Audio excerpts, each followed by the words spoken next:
बच्चों, हम पिछले क्लास में पढ़े थे चैप्टर 4 समीकरण यानी इक्वेशन, जिसमें समीकरण क्या है और कैसे उसको हल करते हैं हम वो सब सीखे थे। और आज हम सीखने वाले हैं समीकरण बनाना। समीकरण हल करना तो आपको आता ही है, लेकिन हम समीकरण कैसे बनाएं जब कोई कथन कोई स्टेटमेंट दिया हुआ हो, तो वो हम आज सीखेंगे प्रश्नावली 4.2 में। तो चलिए सीधे हम देखते हैं प्रश्नावली 4.2 का पहला प्रश्न। देखिए पहला प्रश्न, निम्नलिखित प्रश्नों में दी गई शर्तों से समीकरण बनाइए। जिसमें अलग अलग शर्त दिए हुए हैं, हमको उन शर्तों को समझकर उसके लिए समीकरण बनाना है। जैसा पहले शर्त है, किसी संख्या के 2/3 भाग का मान 24 है।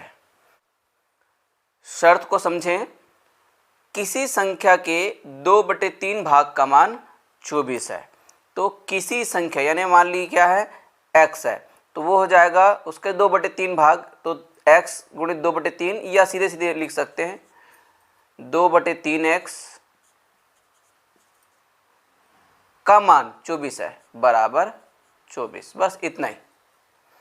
उसी तरह से दूसरा कथन या दूसरा शर्त देखें, पिता की उम्र पुत्र की उम्र की दुगनी है तथा दोनों की उम्र का योग 51 है।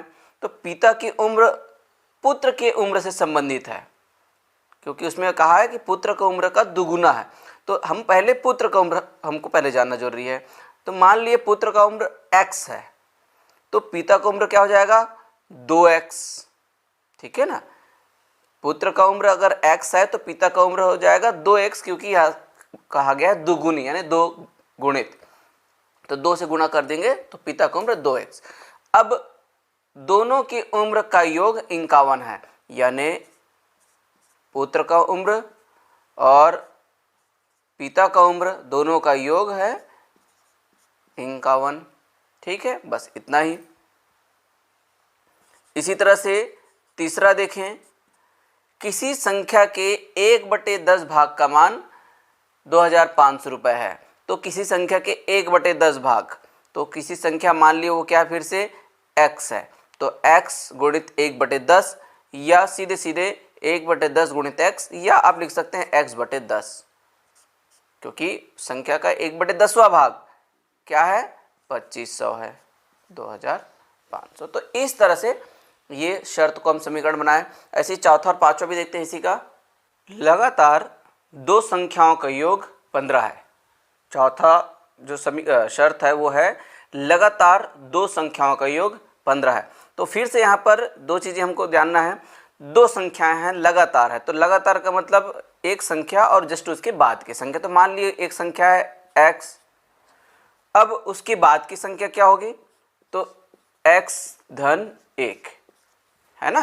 जैसे 5, तो 5 में के बाद क्या आएगा 6, तो कैसे आया 5 में 1 जोड़ने पर, तो जस्ट 1 जोड़ने से, सिर्फ 1 जोड़ देने से अगली संख्या हमको मिल जाता है। तो लगातार 2 संख्या है, तो पहली संख्या x, दूसरी संख्या x-1 बराबर 15। तो ये हो गया शर्त पूरा, यानी एक समीकरण बन गया।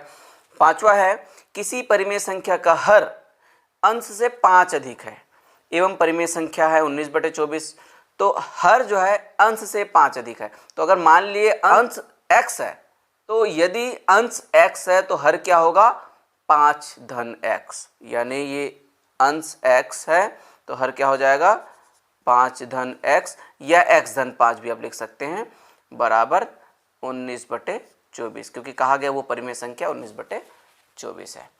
ठीक है, तो इस तरह से ये हम समीकरण बनाना, जो शर्त दिया हुआ है, जो कथन दिया हुआ है, उससे समीकरण बनाना हमने सीख गया। हल करना तो हमको पहले ही आता था, लेकिन आगे जो प्रश्न दिए हुए हैं उनमें अब हम दोनों काम करेंगे। समीकरण भी हमको बनाना है और उनको हल भी करना है। ठीक है, तो चलिए देखते हैं कुछ और प्रश्न। दूसरा प्रश्न देखें, किसी संख्या के 7 गुने में 3 जोड़ने से उसका मान 31 हो जाता है। तो यहाँ पर जो कथन दिया है, किसी संख्या के 7 गुने में 3 जोड़ने से उसका मान 31 हो जाता है। तो ये हम कथन बनाना, साथ ही कहा गया संख्या ज्ञात कीजिए, तो हमको ज्ञात भी करना है। तो देखें हल, किसी संख्या के 7 गुने में, ठीक है, तो पहले सबसे पहले तो मान लीजिए जो चीज़ ज्ञात करना है, माना वह संख्या x है,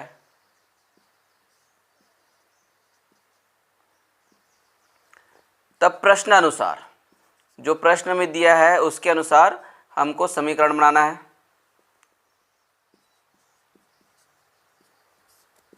क्या दिया है? संख्या के 7 गुणे, मतलब 7x में 3 जोड़ने पर धन 3, उसका मान 31 हो जाता है, यानी बराबर 31। तो ये 7x धन 3 बराबर 31, ये बन गया हमारा समीकरण। ठीक है, अब हल करते हैं। ठीक है, हल करें बस इसी को। 7x यहीं रहने दीजिए, 31 के बाद 3 उधर जाके ऋण 3 बन जाएगा। 7x बराबर 31 में 3 घटाएंगे तो ये बन गया 28। x बराबर 28/7, यानी 7 एकम 7, 7 चौक 28, तो x का मान आ गया 4। ठीक है, तो बस अब आप लिख दीजिए, अतः वह संख्या 4 है। ठीक है बच्चों, तो समीकरण बनाना, किसी कथन से, किसी स्टेटमेंट से समीकरण बनाना और उसको हल करना, तो हल करना आपको आता ही था, पर अभी फिर से अब अपने बनाए हुए समीकरणों को हल करेंगे। तो इस तरह से सबसे पहले ज़्यादा जरूरी है, महत्वपूर्ण है वो समीकरण बनाना। अगर समीकरण सही नहीं बनेगा तो हल भी सही नहीं आएगा। तो इसको ध्यान से, शर्त को अच्छे से समझिए और समीकरण बनाइए। तो ये प्रश्न 2 भी संपन्न हुआ। छठवां प्रश्न है, किसी आयत की लंबाई और चौड़ाई का अनुपात 2:3 है। यदि आयत का परिमाप 90 सेंटीमीटर हो तो आयत की लंबाई एवं चौड़ाई ज्ञात कीजिए।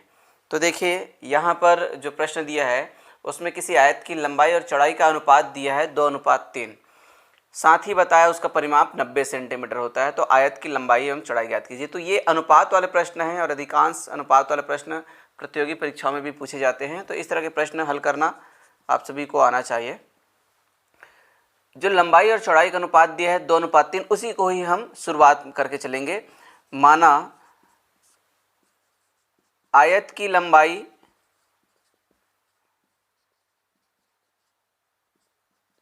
2x व आयत की चौड़ाई 3x है। तो अब हमको क्या करना है, उसके परिमाप का सूत्र लगाना है, क्योंकि उसमें दिया है आयत का परिमाप। तो आयत का परिमाप का सूत्र हम जानते हैं, 2 गुणित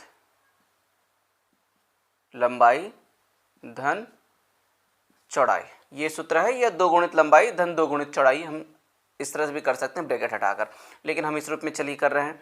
तो अब यहाँ पर ये आएगा 2 गुणित लंबाई धन चौड़ाई। तो यहाँ लंबाई का मान 2x, चौड़ाई का मान 3x, तो 2 गुणित 2x धन 3x 5x, तो ये बन जाएगा 5 दूनी 10x। ठीक है, तो ये 10x निकल गया आयत का परिमाप। अब हम जानते हैं यहाँ परिमाप का वैल्यू कितना दिया है, 90, तो यहाँ पर हम कर दें 90 और इसी को अब आगे हल कर दें। आयत के परिमाप की जगह हमने लिखा है 90, हम सब में 90 लिख के ला सकते हैं। तो 10x बराबर 90, या अब 10 को पक्षांतर कर देंगे। ठीक है, तो मैं ये वाले लाइट को पहले, क्योंकि लेफ्ट साइड राइट साइड बराबर है, तो मैं इसको पहले लिख सकता हूँ 10x बराबर 90, या 10x बराबर 90 यहाँ पर हल कर रहा हूँ। तो x बराबर हो जाएगा 90/10, ये कट गया, तो x बराबर 9।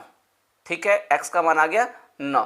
अब वापस हम यहाँ पर जो आयत की लंबाई और चौड़ाई जहाँ पर माप हमने माना है वहाँ पर x का मान रख सकते हैं। इसलिए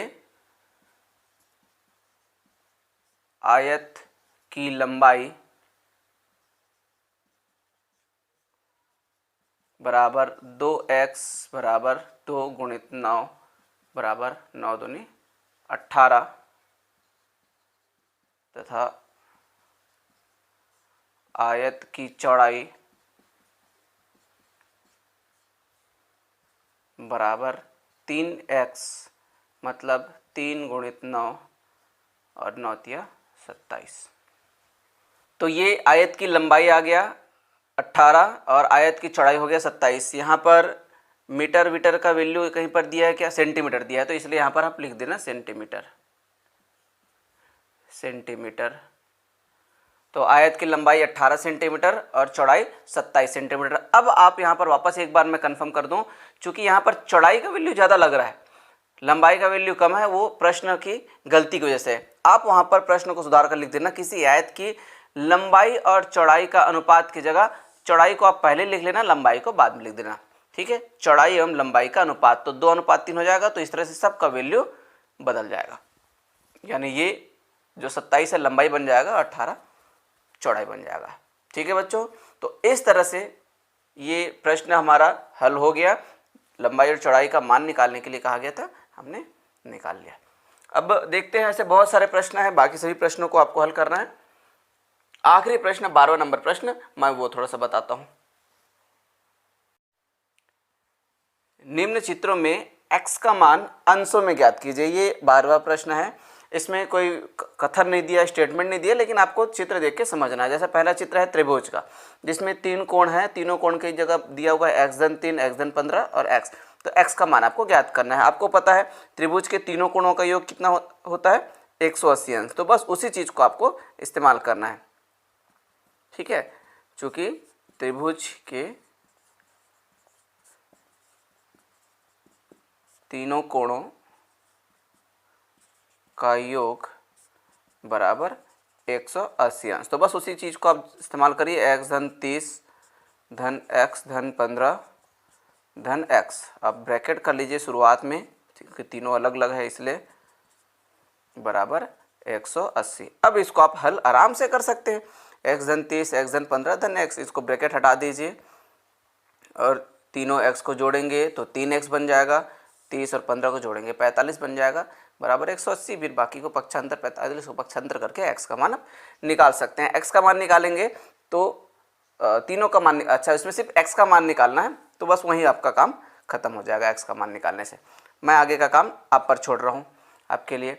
दूसरा है, यहाँ पर दिया है एक वृत्त।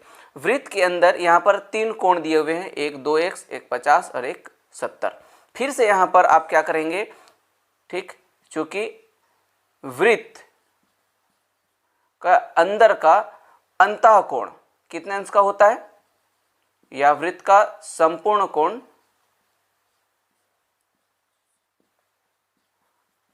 360 अंश का होता है। तो बस उसी चीज को यहाँ भी आपको ध्यान में रखना है और उनको जोड़ देना है। 2x धन 50 धन 70 बराबर 360। ठीक है, और यहाँ पर भी वही काम करना है, इनको जोड़ना है, इनको पक्षांतर करना है, फिर 2 को नीचे, तो हल करना आपको मैंने बता दिया। तो ये वाला काम भी आपके लिए, सिर्फ मैं ये हिंट दे रहा हूँ कि कैसे हल होगा। तीसरा देखें, यहाँ पर एक रेखा इस तरह से है और ऊपर से दूसरी रेखा इस तरह से, इसको हम कहते हैं प्रतिच्छेदी रेखा। ठीक है, एक रेखा पर दूसरी रेखा प्रतिच्छेद कर रहा है, या कोई एक बिंदु है वहाँ से दूसरी रेखा निकला है। संपूर्ण रेखा का एक संपूर्ण कोण जो होता है, रेखा पर कोण जो बनता है वो होता है 180 अंश। ये एक बिंदु है, इधर साइड और इधर साइड, इसको हम 180 अंश बन, एक रेखा इधर गया है, एक रेखा इधर, इनके बीच का कोण होता है 180 अंश। तो जाहिर सी बात इनका योग कितना होगा, 180। तो इसको हम सरल कोण भी कहते हैं। ठीक है, आप इस तरह से लिख सकते हैं, चूंकि सीधी रेखा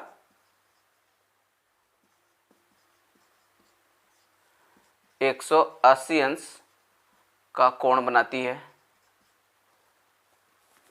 तो ये बन जाएगा 110 अंश धन x धन 40 बराबर 180। और फिर इनको हल कर दीजिए, पक्षांतर कर दीजिए, x का मान निकाल लीजिए। ठीक है, तो ये 12वां प्रश्न आप बना लेंगे और 12वां के अलावा जो प्रश्न बचे हुए हैं उनको भी आप हल करें, प्रैक्टिस करें।